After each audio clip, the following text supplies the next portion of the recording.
Have you ever felt like you've been a part of a relationship that you just couldn't fix it? Something happened, something went wrong, and you just were never going to be able to fix the relationship ever again. In 2014, Taylor Swift released a song called Bad Blood.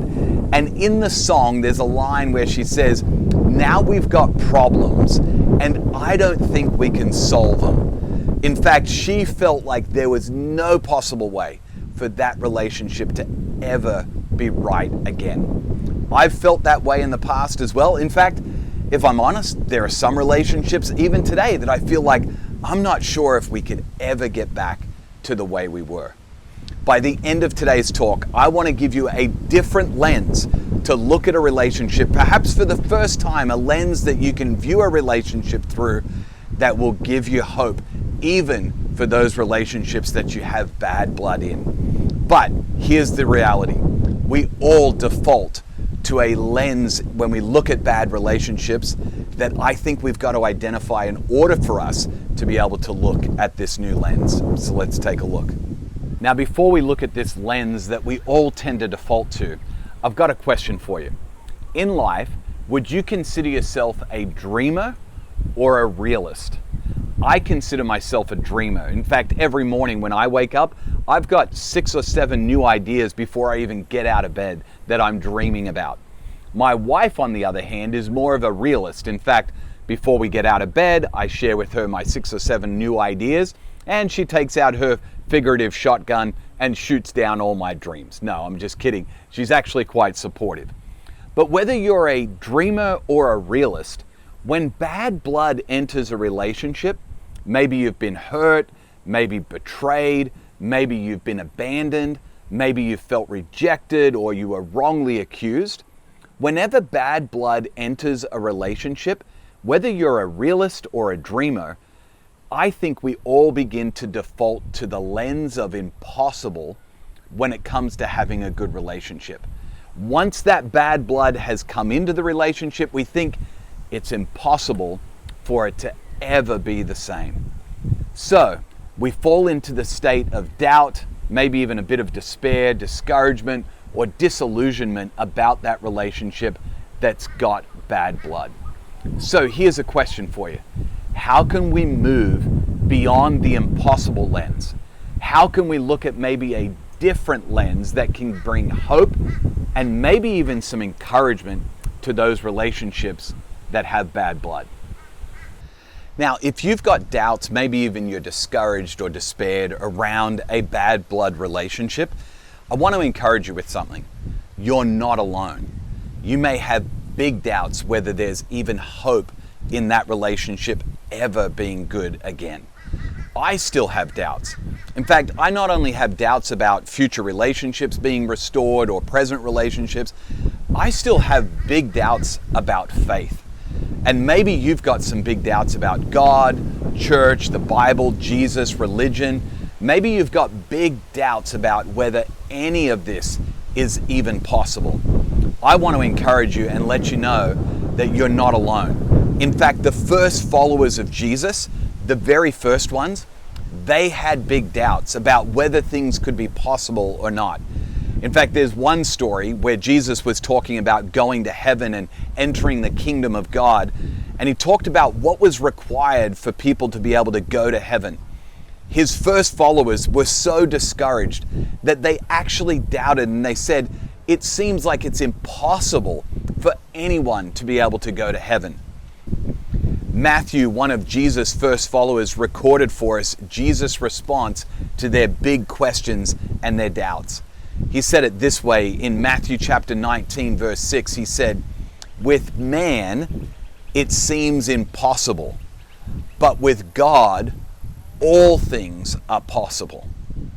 That's actually the key to the lens that I want us to look at our bad blood relationships in today. It's the lens of possibility. I want you to consider, what do you think is possible for that bad blood relationship that you maybe have?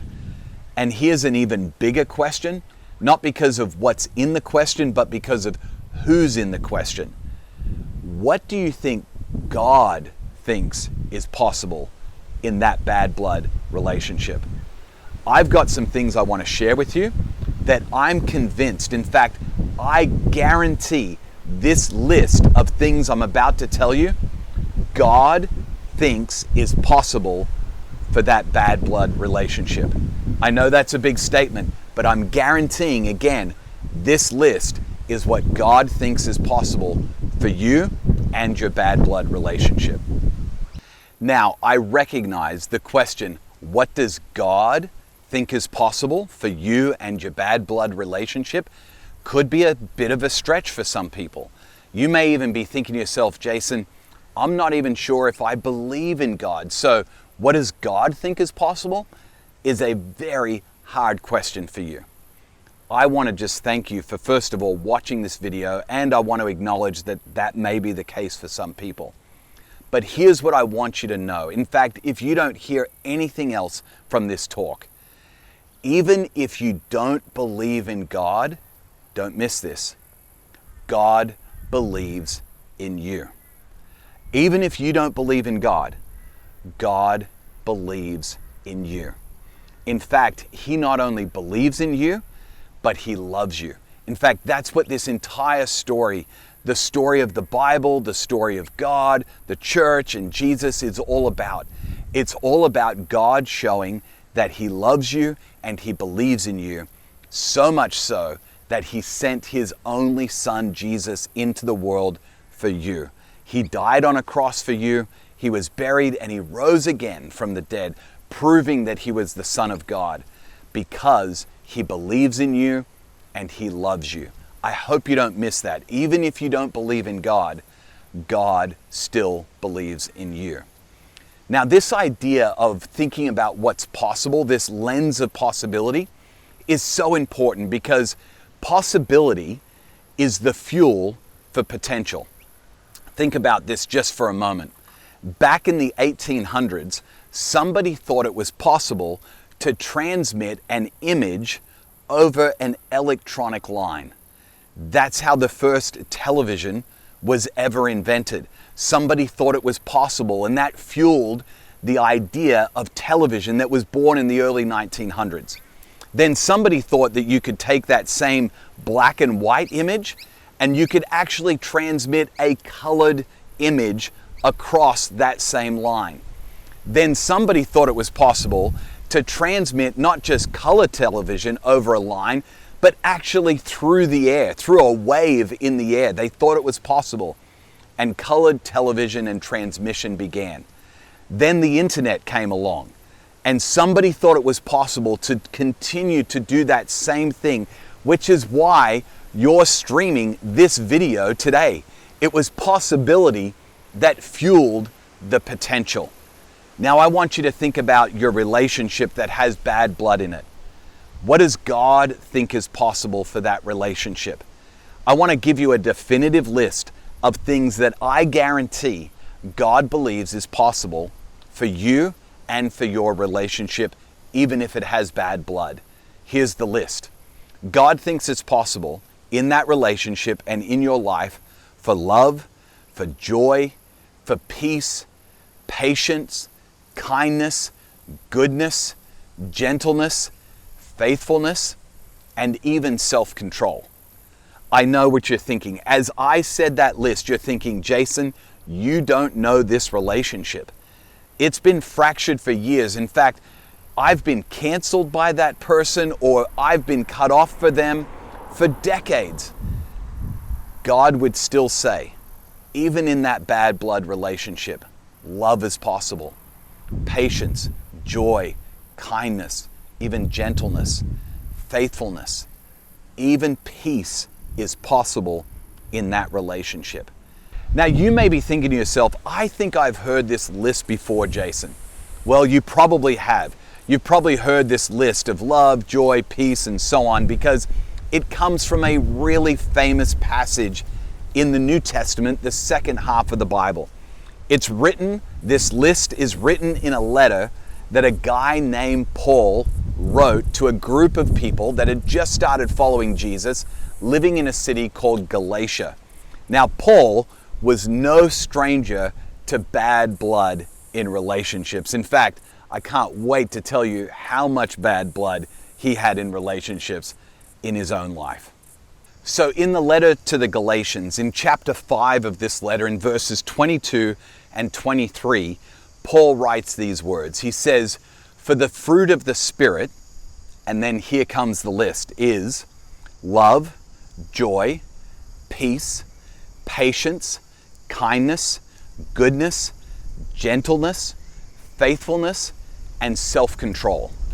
And then there's this little phrase. He says, against these things, or against such things, there is no law. Now, I just want to point out that this little phrase before this list that says the fruit of the Spirit, it's kind of weird. In fact, if I'm being honest, every time I read or say the phrase, the fruit of the Spirit, all I can think of is the brand of underwear that my mum used to buy me when I was a little kid called Fruit of the Loom. So every time I think of this phrase, fruit of the Spirit, I kind of chuckle inside because I think to myself, fruit of the loom. It has nothing to do with this verse, but let me explain what the fruit of the Spirit literally means.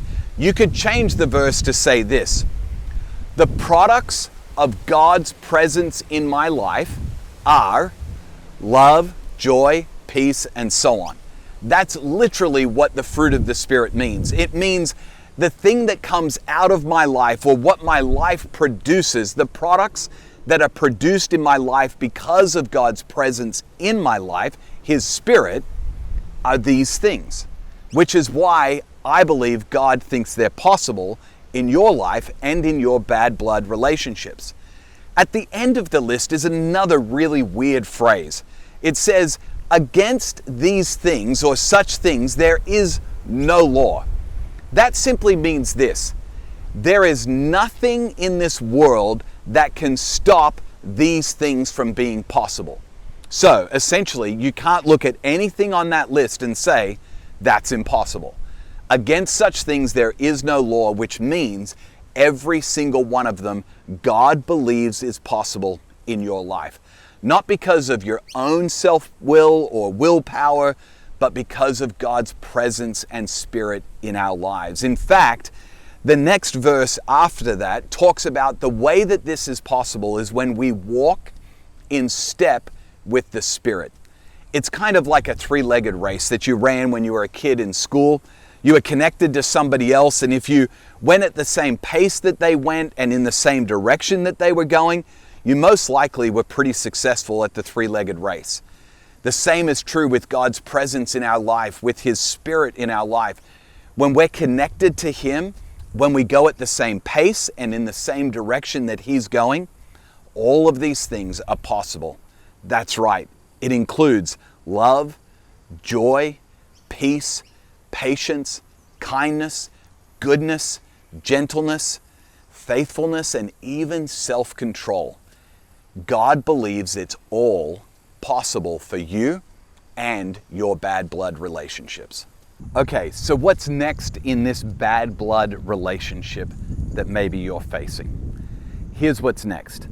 I want you to consider choosing just one of these fruits of the Spirit, these products of God's presence in our lives that perhaps God thinks is possible for you and for that relationship.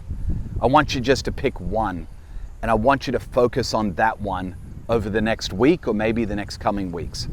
Maybe it's love. Maybe you can begin to love that person more, or you can find joy even though the relationship's not great. Or maybe you can find peace about the relationship even though there's not peace in the relationships.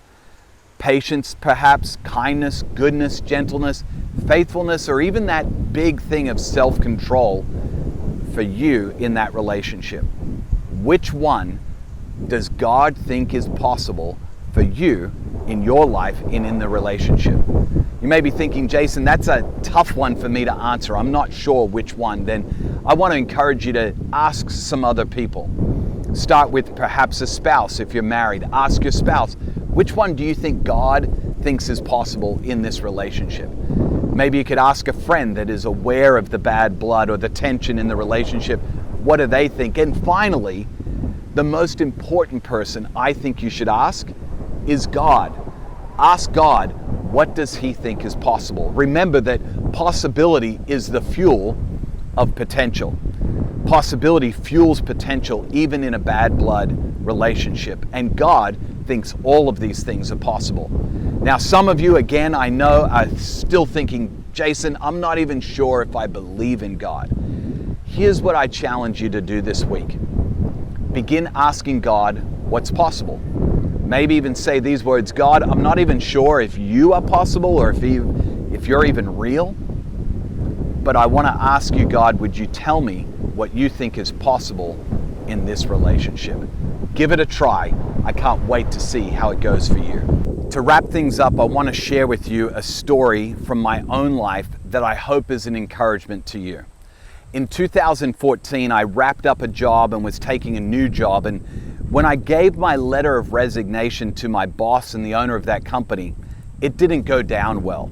To be honest, I probably could have exited a little bit better. There were things that I wish I had done differently, but his response was really, really negative. It caught him off guard. He wasn't expecting it, and he was quite hurt by my exit from the company. Over the next 12 to 18 months, we had little to no conversations with each other, but finally, I reached out to him because I was going to be back in the city where he was living and said, could we grab coffee? We sat down, we had a conversation, we shared each other's opinions and hurts in the relationship and what had happened, and we apologized for things that we had done during that time. And I've got to tell you, in fact, today I got a text from him, which I get on a regular basis, telling me that he's praying for me and I was praying for him, and it's just been the most incredible relationship since that time.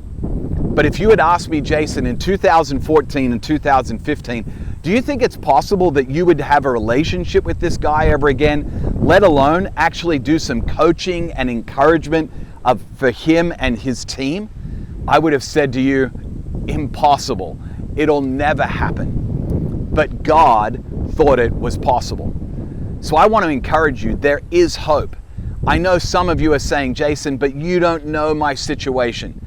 I know, I don't know it. And I don't want to give you false hope to think that every relationship that has bad blood turns out like the one I just shared with you about. But I do want to encourage you that God thinks all of these things we've talked about today is possible for you and in your relationships. Now, in the next video, I want to share with you another lens that will help us in our relationships that maybe have some bad blood in them. But for this week, remember the lens of possibility, and remember this big question: what does God think is possible for you and your relationships?